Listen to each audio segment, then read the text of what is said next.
Hi, I'm David Lisot for CoinTelevision here at the Pennsylvania Association of Numismatists annual coin convention. We're going to walk around the room and see some of the dealers and collectors who brought some really cool items to show you, our CoinTelevision viewers. He asked me to pull out 3 great coins, and I pulled out 3 that are really, really fun and interesting. This is the first coin the United States minted, 1793 chain cent. This is a marvelous example. It's got a chain on the back. They only made it for about a month, and Congress said, we don't like it. It looks like we're still in bondage, so get rid of those chains. It's supposed to represent the 13 colonies. So anyway, they changed the design on it. In 3-month period, Congress had them change the design of the coin, the first one, 4 times, and that's shocking, isn't it?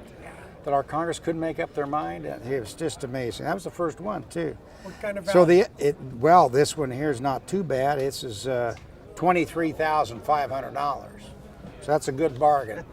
Then I got this one here, which is the counterpart to it. During that same time period, they made a ½ cent.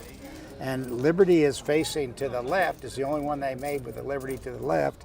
All the other, she's facing to the right. This is 1793, and this is a pretty good buy at about $5,000.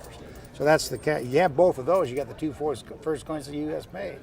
Then I pulled out what is the rarest of all U.S. coins ever minted for circulation. The rarest one there is a 1799 large cent. Okay?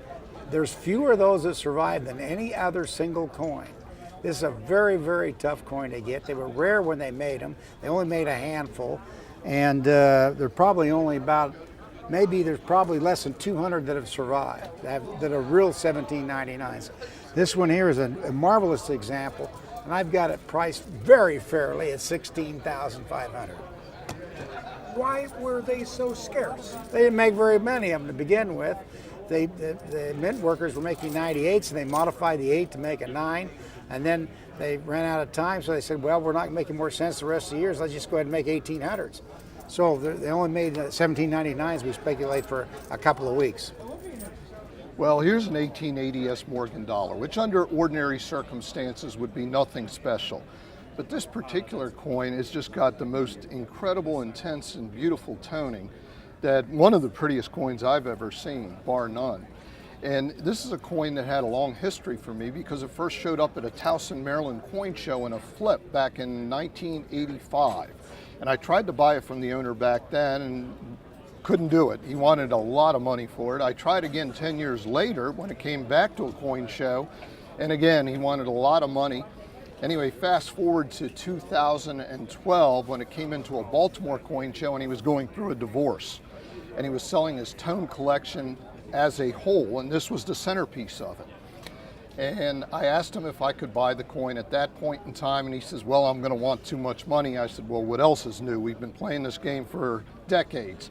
So I had him define too much money. It was within my comfort range, and I bought the coin. So we've had it as kind of a centerpiece coin, what we call an ooh and ah coin that we put out in the case, more to get looks and promote the business than really sell it. But the right customer will buy it eventually. What causes the toning? Toning is, well, silver by nature is a very reactive metal. So more times than not, toning was caused as a byproduct of the coin laying up against a canvas bag and leaching sulfur out of the bag.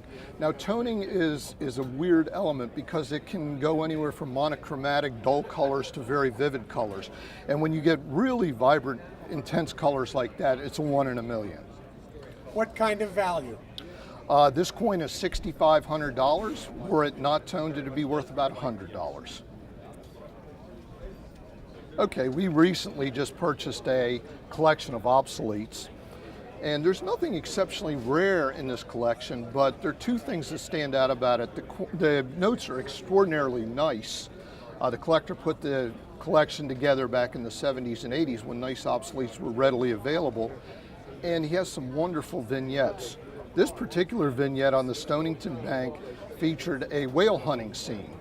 And there are 3 vignettes that were really cool in this collection. The other 2, unfortunately, are on their way to PMG for grading, so they're not available today to look at. And that was a polar bear coming out of the water, in a fishing boat, and Santa Claus, which are two of the very famous vignettes, but so is this whale scene. And this one, fortunately for collectors, is somewhat available. It's not a super expensive note for what it offers, because this particular example is really gemmy. It's really a nice note, and it's got, again, a really cool vignette. And this note we have priced at $250 retail, so it's not going to break the bank. All right, this item here is not a coin, but it is something that I have a personal interest in, as I'm an avid stamp collector. And we find that this particular set of stamps does appeal to coin collectors. We kind of call it the 1909 SVDB of philately. And this is the Graf Zeppelin set that was issued in 1930, and it was issued primarily for collectors. The promotion was you buy one of these stamps, you put it on a cover, they fly it around the world, and you have a stamp that's postmarked with postmarks from both United States and Europe that comes back to you, and it's kind of a keepsake. I think more of them were flown for that purpose than actual utilitarian purposes or commercial purposes. But today these stamps, because they were produced in very small quantities, and because in the Depression, 65 cents, $1.30, and $2.60 represented a lot of money to put back for a stamp, so consequently they weren't issued in big numbers, and they are still coveted by collectors today. We sell a lot of these at coin shows.